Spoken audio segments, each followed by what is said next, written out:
평안한 하루가 되시기 바라겠습니다. 오늘 말씀은 마가복음 1장 16절에서 20절 말씀입니다. 갈릴리 해변으로 지나가시다가 시몬과 그 형제 안드레가 바다에 금을 던지는 것을 보시니 그들은 어부라. 예수께서 이르시되 나를 따라오라. 내가 너희로 사람을 낚는 어부가 되게 하리라 하시니 곧 그물을 버려두고 따르니라. 조금 더 가시다가 세베대의 아들 야고보와 그 형제 요한을 보시니 그들도 배에 있어 그물을 깁는데 곧 부르시니 그 아버지 세베대를 품꾼들과 함께 배에 버려두고 예수를 따라가니라. 아멘. 본문 말씀은 예수님께서 12제자 중에 4명의 제자를 부르시는 장면입니다. 시몬 곧 베드로라는 사람과 안드레, 야고보, 요한, 이 4명을 부르시는데요. 근데 본문을 보면 여러 가지 질문들이 이제 생깁니다. 첫 번째 질문은 뭐냐면 주님이 부르시는데 곧 따라 나섰다 이렇게 되어 있습니다. 어디로 가는지 어떻게 사는지도 잘 모르는데, 그리고 처음 보는 사람을 어떻게 믿고 따라갔느냐. 근데 성경에 보면 배와 그물과 부침까지도 버려두고 따라갔다 이렇게 기록하고 있다라는 것이죠. 이런 질문이 생기고, 두 번째 질문은 주님께서 어부들을 부르시는데 왜 하필 어부들을 부르시느냐라는 겁니다. 당시에 배움이 많은 사람이나 가문이 좋은 사람들도 많았을 텐데, 이 어부들은 배움이 짧고 그 다음에 가문도 훌륭하지 않은 이제 그런 사람들인데 왜 하필 어부들을 불렀느냐. 자, 이런 질문들이 생기는데 이런 질문들에 대한 해답을 찾아보면서 왜 주님은 오늘날 우리들을 제자로 부르시는지 다시 한번 생각해 보시는 그런 시간이 되셨으면 좋겠습니다. 자, 첫 번째 질문이 주님이 부르셨을 때 어떻게 곧 따라갔는가? 이 질문을 생각하면서 해답을 찾아보겠습니다. 그 해답은 뭐냐면, 먼저 해답을 얘기하면 이 사람들은 메시아에 대한 소망이 있는 사람들이었다라는 겁니다. 그러니까 마음속에 구원자에 대한 소망이 강렬했던 사람들이었다. 그래서 따라 나설 수 있었다라는 거죠. 자, 이 어부들은요, 예수님을 메시아로 생각하고 있었다는 겁니다. 낯선 사람을 그냥 따라간 게 아니라 경험이 있었다는 거죠. 예수님을 만난 경험이. 누가복음 5장에 보면 예수님과 베드로의 만남에 대해서 기록하고 있는데, 내용이 뭐냐면 어느 날 베드로가 밤새도록 그물질을 했는데 생선을 한 마리도 못 잡는 그런 사건을 만납니다. 너무나 지친 상태에서 아침에 그물을 싣고 있는데 예수님이 나타나셔서 다시 깊은 데로 나가서 그물을 내리라고 말씀하십니다. 그 말씀에 순종하기가 너무나도 힘들었는데, 놀라운 사실은 베드로가 억지로 순종을 하는데 그물이 찢어지도록 물고기를 잡습니다. 이 경험 후에 베드로는 예수님 앞에 무릎을 꿇고 자신의 죄인됨을 이제 고백하는 그런 내용이 누가복음 5장에 기록되어 있습니다. 누가복음 5장 8절입니다. 시몬 베드로가 이를 보고 예수의 무릎 아래 엎드려 이르되 주여 나를 떠나소서 나는 죄인이로소이다 하니. 자, 대단히 놀란 걸 넘어서 무릎 꿇고 나는 죄인입니다, 나를 떠나소서, 이거는요 하나님 앞에 하는 고백이라는 거죠. 이게 뭔 의미냐면 베드로는 예수님에게서 신성을 느꼈다라는 거죠. 신적 능력을 느낀 거죠. 그리고 이때 이미 예수님은 선지자, 혹시 저 사람이 메시아다 이런 소문이 나고 있었다라는 겁니다. 자, 그래서 이들은 이 예수님이 따라오라고 했을 때 즉시 따라 나설 수 있었다라는 건데, 자, 그런데 여러분, 이 메시아에 대한 소망이 전혀 없는 사람들이라면 과연 따라 나섰겠느냐라는 겁니다. 메시아인 거는 아는데 이 메시아에 대한 소망이 전혀 없는 사람은 아마 못 따라갔을 것이다라는 것이죠. 그런데 주님은 알고 계셨습니다. 이 어부들이 메시아에 대한 소망이 강렬한 사람, 그 내면 세계를 가진 사람들이다라는 것을 알고 계셨다라는 거고, 그 사람들을 찾아가셨다라는 거죠. 자, 그러니까 주님은 어떤 사람을 찾는 것입니까?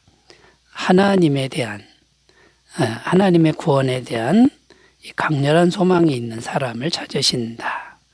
그래서 오늘날 우리들을 제자로 부르시는 것도 이와 같다는 거죠. 하나님에 대한 소망이 있는 사람들을, 이제 우리들을 부르셨다라는 거죠. 그러므로 여러분, 이 소망을 잃지 않는 것이 이제 중요하고, 이 소망의 마음을 더 크게 하는 게 중요하다라는 겁니다. 마태복음 5장 3절, 심령이 가난한 자는 복이 있나니 천국이 그들의 것임이요. 심령이 가난하다, 이것은 이 세상의 그 어떤 것도 마음을 채울 수 없는 마음, 곧 하나님에 대한 갈망, 구원에 대한 갈망이 있는 사람이 복이 있다. 자, 이런 사람에게 천국의 복을 주시고 이런 사람을 찾는다는 거죠. 잠언 8장 17절, 나를 사랑하는 자들이 나의 사랑을 입으며 나를 간절히 찾는 자가 나를 만날 것이니라. 주님은 주님을 간절히 찾는 심령을 정확하게 알고 계셔서 만나주신다라는 거죠. 예레미야 29장 12절 13절, 너희가 내게 부르짖으며 내게 와서 기도하면 내가 너희들의 기도를 들을 것이요 너희가 온 마음으로 나를 구하면 나를 찾을 것이요 나를 만나리라. 그러므로 이 소망이 가득한 사람, 자, 이 사람들이었기 때문에 언제든지 예수님을 만나고 예수님을 따라가는 삶이 된다라는 거죠. 여러분, 이 천국에 대한 소망을 소멸하지 않는 이제 그런 마음을 가꾸셨으면 좋겠습니다. 늘 기도하는 삶으로 성령으로 충만하게 가꾸신다 그러면 이 소망은 계속 유지가 되고 또 충만하게 될 줄로 믿습니다. 자, 첫 번째 질문, 어떻게 주님이 부르셨을 때 어부들은 곧 따라갔는지 그 의미를 생각해 보았고요. 이제 두 번째 질문으로 가보겠습니다. 왜 하필 주님은 어부들을 제자로 부르셨는가? 라는 이제 이런 질문인데요. 먼저 해답을 말씀드리면 순수하고 열정적인 사람들이었다. 순수하고 열정적인 마음을 가진 사람들을 부르신다라는 거죠. 세상 가치관에 물들지 않는 순수함이 있었다라는 거죠. 이 어부들은 세상의 권모술수나 당리당략 이런 거 모릅니다. 성실하게 열심히 일하는 사람들이었다라는 거죠. 자, 그런데 이 사람들은 아주 열정적인 면도 가지고 있었습니다. 그 증거가 뭡니까? 배와 부친을 버려두고 예수님을 따랐다 그럽니다. 그러니까 이것이 정말 하나님의 길이다 그러면 자신의 전 인생을 던질 수 있는 그런 순수함과 열정이 있었던 사람들이었다라는 거죠. 자, 여러분, 하나님의 일이라면 자신의 전부를 드릴 줄 아는 사람들, 이런 사람들이 순수하고 열정적인 이제 사람들이고, 이런 마음을 가진 사람들을 주님은 정확하게 알고 계신다라는 것이며 반드시 찾아오신다라는 것이죠. 자, 그러므로 여러분, 우리가 이런 마음을 늘 잊지 말고 순수한 마음으로 오직 어떤 어려움이 있어도 주님만 따라가는 이 마음을 잘 기르셨으면 좋겠습니다. 누가복음 9장 62절, 예수께서 이르시되 손에 쟁기를 잡고 뒤를 돌아보는 자는 하나님의 나라에 합당하지 아니하니라 하시니라. 자, 여러분, 하나님의 일을 한다는 사람들이 자꾸 뒤를 돌아봅니다. 세상을 돌아보고 다른 걸 바라보고, 이 사람들은 주님을 따라갈 수가 없는 것이죠. 사도행전 20장 24절, 내가 달려갈 길과 주 예수께 받은 사명 곧 하나님의 은혜의 복음을 증언하는 일을 마치려 하면은 나의 생명조차 조금도 귀한 것으로 여기지 아니하노라. 사도 바울의 내면 세계입니다.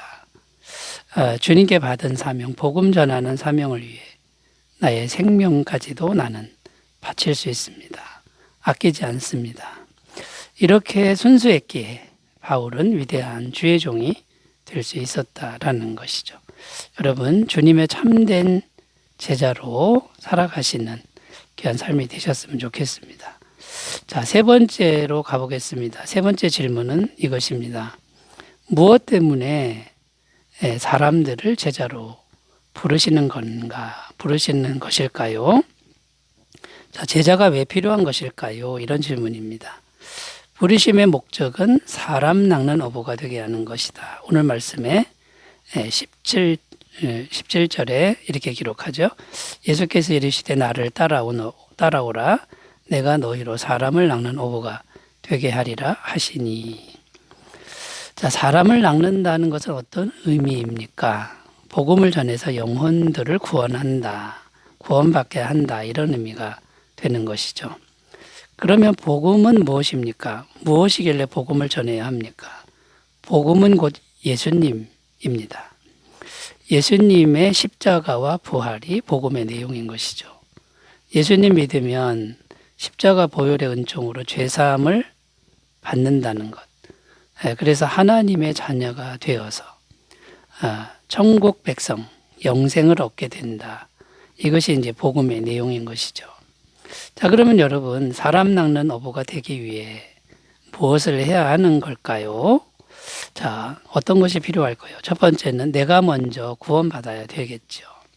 내가 먼저 예수님을 마음에 영접해야 되겠지요. 요한복음 1장 12절 영접하는 자, 곧 그 이름을 믿는 자들에게는 하나님의 자녀가 되는 권세를 주셨으니. 내가 구원받지 못했는데 어떻게 다른 사람을 구원할 수 있겠습니까? 내가 복음을 경험하지 못했는데 어떻게 복음을 전하겠느냐라는 거예요. 그래서 나에게 이 구원받은 감격이 먼저 있어야 된다라는 거고, 두 번째는 항상 예수님과 친밀한 관계를 가꿔야 합니다. 이 구원이라고 하는 건 내가 하는 게 아니라 내 안에 계신 예수님이 하셔야만 되는 일입니다. 내 안에 계신 예수님과 친밀한 관계를 가꾸는 게 절대적으로 필요하다라는 것이죠. 요한복음 15장 5절 나는 포도나무에 너희는 가지라. 그가 내 안에 내가 그 안에 거하면 사람이 열매를 많이 맺나니 나를 떠나서는 너희가 아무것도 할 수 없습니다. 예수님 떠나서 아무것도 할 수 없다. 예수님이 마음에 항상 계셔야 예수님이 나를 통해 일하신다라는 거고, 그 다음에 필요한 게 항상 예수님께 순종하는 삶을 살아야 된다라는 것이죠. 마태복음 16장 24절 예수께서 제자들에게 이르시되 누구든지 나를 따라오려거든 자기를 부인하고 자기 십자가를 지고 나를 따를 것이니라. 내 뜻을 성취하는 게 아닙니다. 제자는 내 뜻 버리고 주님의 뜻에 순종하는 이 훈련이 필요하다라는 거고, 마지막으로 때를 얻든지 못 얻든지 항상 복음을 전하는 그런 삶이 필요하다라는 것이죠. 때를 얻든지 못 얻든지 예수의 증인이 된다 그러면 우리는 참된 제자가 될 줄로 믿습니다. 자, 여러분, 우리 안에 천국에 대한 소망, 예수님에 대한 소망을 더욱 강렬하게 하고, 그 다음에요, 순수하고 열정적인 그 마음 소멸시키지 말고, 그 다음에 내 안에 구원의 감격과 예수님과의 친밀함을 잘 가꾸시는 삶이 되시기 바라겠습니다. 기도합니다. 하나님 아버지, 우리를 제자로 불러주신 것 감사하오니 제자로서의 도리를 다하게 하옵소서. 예수님의 이름으로 기도드립니다. 아멘. 주님과 동행하시기 바라겠습니다. 감사합니다.